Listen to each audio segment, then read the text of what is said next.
The last bus, Ella had worked the late shift at the diner again. By the time she clocked out, the streets were nearly deserted, washed in the dim glow of flickering street lamps. The familiar hum of the city felt quieter than usual, and the empty sidewalks seemed to stretch endlessly. She hurried to the bus stop, hugging her jacket tighter against the chill. The last bus always came at 11:45, and missing it meant a long walk home through dark alleys she'd rather avoid. The headlights appeared down the road right on time. The bus groaned to a stop in front of her, its doors opening with a hiss. Ella climbed inside, greeted only by the faint buzz of the overhead lights.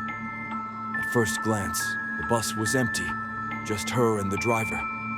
She gave a small, polite nod as she swiped her card and made her way to a seat near the front. But when she glanced toward the dark windows, she saw him. A man sat in the very back, head bowed, face hidden beneath the shadows. She blinked, startled. She hadn't seen anyone get on with her. Maybe he had been there already, sitting quietly. The bus rumbled forward, pulling away from the lonely stop. Ella adjusted her bag, trying to shake the uneasy feeling crawling up her spine. She stared straight ahead, but she couldn't resist glancing again at the reflection in the glass. The man had moved. He was no longer in the very back. Now he sat just 2 rows behind her. Ella's breath hitched. She hadn't heard footsteps, hadn't heard him shift at all. Her hands tightened around the strap of her bag. She told herself she was imagining things. Maybe she hadn't noticed correctly before. But when she turned again, he was closer. Just 1 row behind her now. His head was still lowered, his face hidden. Her pulse raced.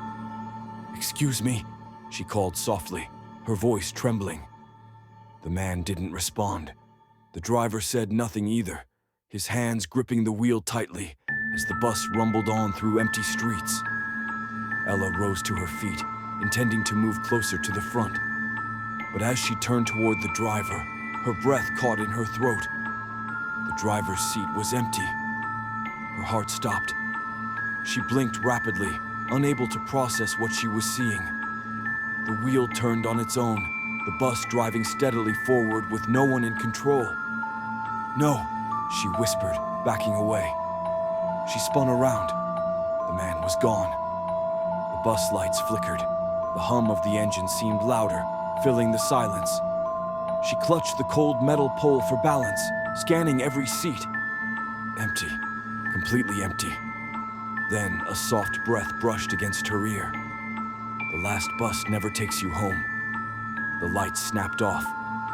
Darkness swallowed her scream before it ever escaped.